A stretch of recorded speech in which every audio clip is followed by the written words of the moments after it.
Hello everybody, मैं doctor Vikram मस्कर हूँ, एक घुटने और कंधे का विशेषज्ञ नई दिल्ली इंडिया से। एंड वेलकम, आपका स्वागत है एक और वीडियो में। इस वीडियो में मैं बात करने वाला हूँ ऑस्टियोआर्थराइटिस, मतलब घुटनों का घिसने। उसके साथ साथ सर्दी का मौसम आ गया है। ये सर्दी का मौसम जो है ये आर्थराइटिस को कैसे अफेक्ट करता है।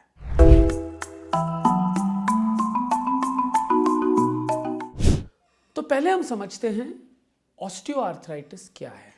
तो पहले तो ऑस्टियोआर्थराइटिस कोई बीमारी नहीं है, ये बुढ़ापे का एक हिस्सा है। हर आदमी या औरत इससे गुजरेगा कभी ना कभी। आपका बॉडी एक मशीन है, मशीन जब इस्तेमाल करते हो वो पुराना होता है, वेयर एंड टेयर होता है, उसी को हम ऑस्टियोआर्थराइटिस बोलते हैं। घुटना 3 हड्डियों से बनता है, जांघ की हड्डी, पैर की हड्डी और एक कटोरा होता है आगे की तरफ। तीनों हड्डी के ऊपर भगवान ने ये चिकनाई लगाई है, ये वाइट चीज़। ये चिकनाई एक पॉलिश की तरह होती है ताकि जब दोनों हड्डियां हिले, मूवमेंट करे, रगड़ ना खाए। ये फ्रिक्शन को कम करती है। पर जैसे हमारी उम्र बढ़ती है, कई कारणों की वजह से, एज, पैदाइशी तिरछापन, genetics, family history of osteoarthritis, कभी आपके बचपन में आपको कोई गहरी चोट लगी थी घुटने में जिसमें कार्टिलेज पे चोट लगी, ये सब कारणों की वजह से कार्टिलेज खत्म हो सकता है। जब ये खत्म होता है तो घुटना जो है ये ऐसे बन जाता है, देखिए जैसे पेंट पूरा निकल गया हो, और रगड़ खाने लग जाता है। जब रगड़ खाने लग जाता है, घुटने का दिशा या अलाइनमेंट बदल जाती है, फ्रिक्शन होता है, सूजन होती है, दर्द होता है, जिसे हम ऑस्टियोआर्थराइटिस बोलते हैं। ये अलग अलग ग्रेड्स के हैं, पर ये चीज़ रिवर्सिबल नहीं है, मतलब हमारा बॉडी इसे वापस नॉर्मल नहीं कर सकता। पर कई अलग अलग तरीके हैं जिससे हम इससे जूझ सकते हैं। तो ठंडी के मौसम में क्या होता है?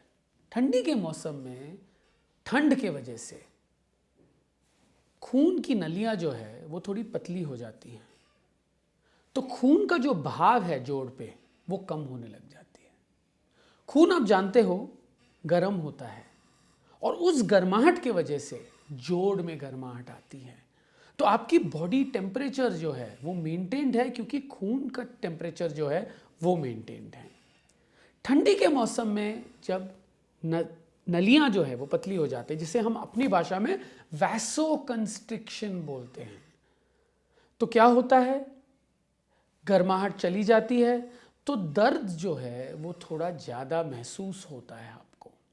तो ऐसे नहीं है कि आपकी आर्थराइटिस खराब हो रही है, पर आपकी बॉडी की मैकेनिज्म उससे कोप करने के लिए वो थोड़ी नीचे चली जाती है, क्योंकि गर्माहट हमेशा आराम देता है, और जब गर्माहट ना हो तो दर्द बढ़ेगी। तो हम इससे कैसे जूझ सकते हैं इस मौसम में? सबसे इम्पॉर्टेंट चीज़ है कि हम उस एरिया को, घुटने को वार्म रखें। कैसे वार्म रख सकते हैं? अलग अलग नी स्लीव्स मिलते हैं, वार्मर मिलते हैं जो आप पहन सकते हो बॉडी में। स्वेटर वेटर पहनिएगा ताकि बॉडी की कोर टेम्परेचर ऊपर जाए और खून का बहाव जोड़ पे ज़्यादा चले।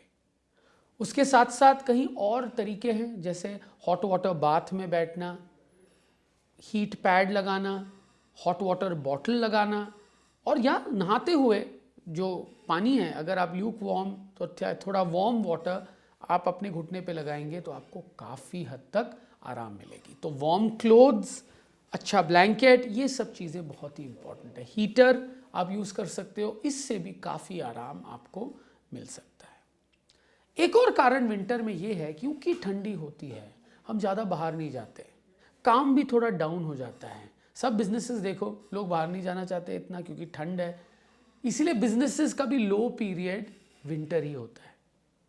तो जब लो पीरियड हो तो एक्टिविटी लेवल्स कम होती है।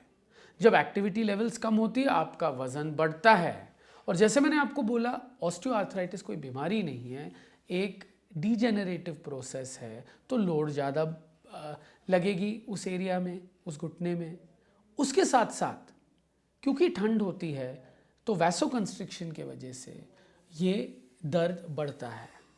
उसके साथ साथ एक्सरसाइज नहीं होगी तो मांसपेशियां कमज़ोर होगी। और घुटने के सबसे अच्छे मित्र हैं आपके जांग के मांसपेशियां।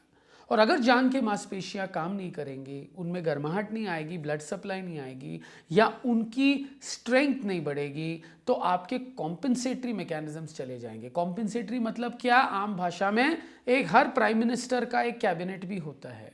जब प्राइम मिनिस्टर इतना अच्छा काम नहीं कर रहा है और आप कैबिनेट को बेहतर बना सकते हो, तो वो काफ़ी हद तक प्राइम मिनिस्टर का काम कर सकते हैं। तो वो उसको बोलते हैं कॉम्पेंसेटरी मैकेनिज्म। उसके साथ साथ आप क्या कर सकते हो? उसके साथ साथ रेगुलर एक्सरसाइज करिएगा, वो बहुत ही इंपॉर्टेंट है। स्ट्रेचेस करिएगा।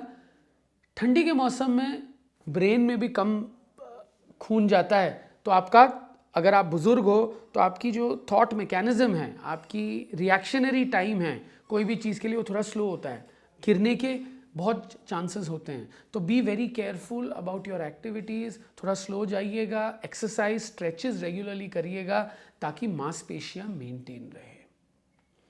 क्या क्या खा सकते हो? तो अलग अलग चीज़ें हैं जो आपको हेल्प कर सकती हैं। वो हेल्प कैसे कर सकती हैं? क्योंकि जब अच्छा डाइट आप खाते हो तो मांसपेशियों में क्षमता बढ़ती है, आपकी बॉडी जो है उसमें पौष्टिक आहार जाने की वजह से अलग अलग डेफिशिएंसीज जो है वो सही होती हैं।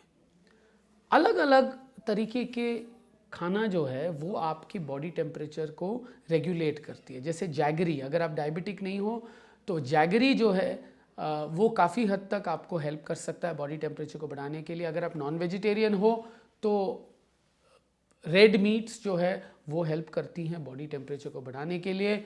वार्म वाटर पीना, थोड़ा लेमन लगा के, उससे वेट कंट्रोल भी होता है और उससे काफ़ी हद तक आपकी बॉडी में गर्माहट बनती है। तो ये चीज़ें हैं जो आप रेगुलरली ले सकते हो, जो आपकी बॉडी टेम्परेचर को थोड़ा बेटर कर सकती हैं।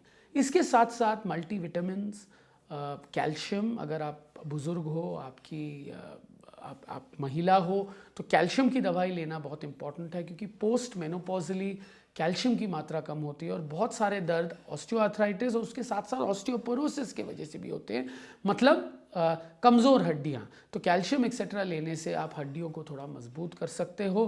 तो बैलेंस्ड पौष्टिक आहार जिसमें प्रोटीन, कार्बोहाइड्रेट्स, फैट्स, तीनों चीज़ें सही मात्रा में हो, ड्राई फ्रूट्स खाना,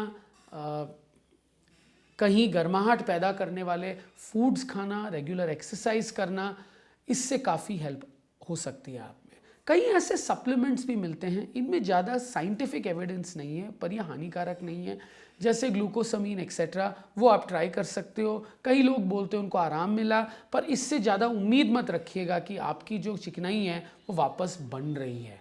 कैसे काम करते हैं कहना मुश्किल है, पर ये फूड सप्लीमेंट्स है तो लकीली आपके लिए कोई प्रॉब्लम नहीं है, कोई साइड इफ़ेक्ट्स नहीं है इनको लेने से। उसके साथ साथ ओमेगा 3 फैटी एसिड्स हेल्प करती हैं और टर्मरिक, हल्दी दूध के साथ बहुत अच्छा होता है। हमारे इंडियन ट्रेडिशन में ये बहुत सालों से है एंड हल्दी के बहुत अच्छे मेडिकल बेनिफिट्स भी है, तो आपको लेना चाहिए ज़रूर।